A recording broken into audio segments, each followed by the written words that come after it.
بسم الله الرحمن الرحیم. السلام وړاندې کولو سره ټولو راغلو مېلمنو ته ښه راغلاست وایم. نن موږ تاسو چې د کوم کتاب رانځغونډې ته راټول شوي یو غواړم چې د دغه کتاب د لیکوال په باره کې یو څه لنډ معلومات تاسو سره شریک کړم. د دغه کتاب نوم دی رب یو سوال کو. د کتاب لیکوال محبوب جان محبوب چې د کوزې پښتونخوا د صوابۍ سیمې اوسېدونکی دی. محبوب جان د غنی الرحمن زوی د نن نه 12 کاله مخکې صوابۍ په شیرخان کلي کې نړۍ ته سترګې غړولې دي. اوس مهال شوي اډه نوي کلي کې اوسېږي او د 5م ټولګي زده کوونکی دی. محبوب جان لا ماشوم و چې پلار یې د دې فاني دنیا نه سترګې پټې کړې. محبوب جان په دې کم عمر د ژوند د هر اړخ سره کلکه مبارزه کړې او حالاتو ته یې ځان نه دی تسلیم کړی او لا تر اوسه پورې د دغه حالاتو سره لاس په ګریوان دی. محبوب جان تربیت د مور په لاس شوی او د دغه تربیت نتیجه نن موږ او تاسو ته ټولو ته څرګنده ده. یقینا دغه پښتنه مور د ایوارډ او د ستاینې قابله ده چې په ډېر کم عمر خپل زوی د پښتو ادب لپاره وهڅاوه. محبوب جان د پښتو ادب د ټولو نه کم عمره شاعر دی. محبوب جان په شاعرۍ به دلته ناز ډېر درانه شاعران خبرې کوي، خو زه به دومره ووایم چې محبوب جان دغه شعري ټولګه په 2 برخو شامله ده. یوه برخه نظمونه دي او بله برخه په غزلونو شامله ده. محبوب جان د شعر سره دومره شوق و چې په کور کې همزولو مکتب کې استادانو ته د شاعرانو شعرونه ویل او خپل صلاحیت نه خبر نه و چې په راتلونکي کې به نړۍ په دوه افتخار کوي. محبوب جان دننه د شعر او شاعرۍ یو داسې تخم پروت و چې ډېرې لږې اوبه ورته پکار وي چې دغه تخم زرغون شي.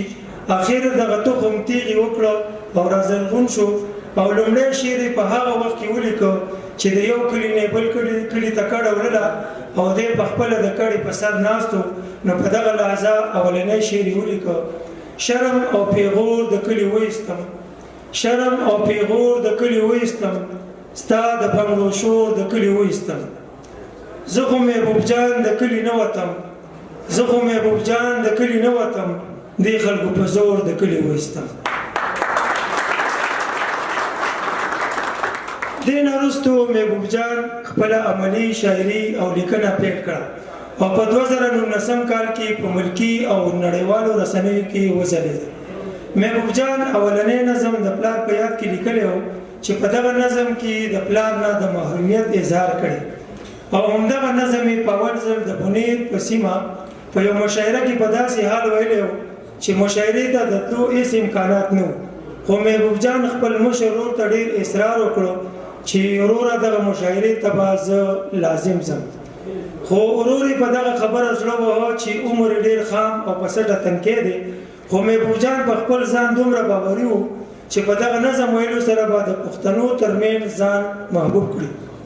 په دغه نظم کې دومره درد پروت و، ډېر ادیبان او لیکوالان دې ته اړ شو چې د محبوب جان د لیدو لپاره د ده غریبخانې ته تشریف راوړي. نو په همدغه اساس محبوب جان په خپلو شعرونو کې یو شعر دی: مورې لیدو له مې ډېر خلک راځي، مورې لیدو له مې ډېر خلک راځي، ښکارېږي داسې غني خان جوړېږم.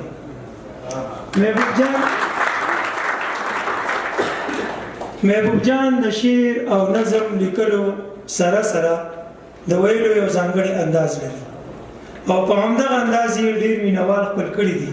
د محبوب جان شاعري که څه د خپل درد نه ډکه ده، خو ورسره یې د ټولنې عکاسي هم کړې ده او دی یې ښکاره کړې ده چې زما په څېر زرګونه ماشومان شته چې په دغه ټولنه کې د بېوسۍ ښکار دي، خو د هغوی سره په یوه برخه کې هم مرسته نه کېږي. محبوب جان وایي: لوی ارمان مې دا دی چې د ټولنې دغه بېوزله ماشومانو لپاره خدمت وکړم او له تعلیم لپاره یې وهڅوم، ځکه چې زموږ معاشره د تعلیم نه بغیر نیمګړې ده. د محبوب جان ټول نظمونه لکه رب یو سوال کوم، پښتون، 100 کاله روژه، کابله، وطن، د هډوکو ثواب، فوټپات، مسافر، سکول، ګیله او په خاصه توګه زما د لاسه د مور مرګ شوی او نړېدلی دیوال یې د خلکو په زړونو کې لار جوړوي. د محبوب جان په اړه ډېر څه ویل غواړم، خو وخت راته نور اجازت نه راکوي ډېر زمونږ معزز قدرمن مشران ناست دي د ده په اړه به هغوی ډېر درنې خبرې وکړي او زه خپلې خبرې د محبوب جان په دغه شعرونو راټولومه. خدای دې راته تل لري ګلونه د سپرلي، خدای دې راته تل لري ګلونه د سپرلي، دا بعضې مشران مو دي له ډېر څه مثالي. محبوب به ستا رضا کوي هم تا ته به دعا، محبوب به ستا رضا کوي هم تا ته به دعا، د مور په دعاګانو ډېر خلک دي بریالي. له توجه مو ډېره مننه. وسلام.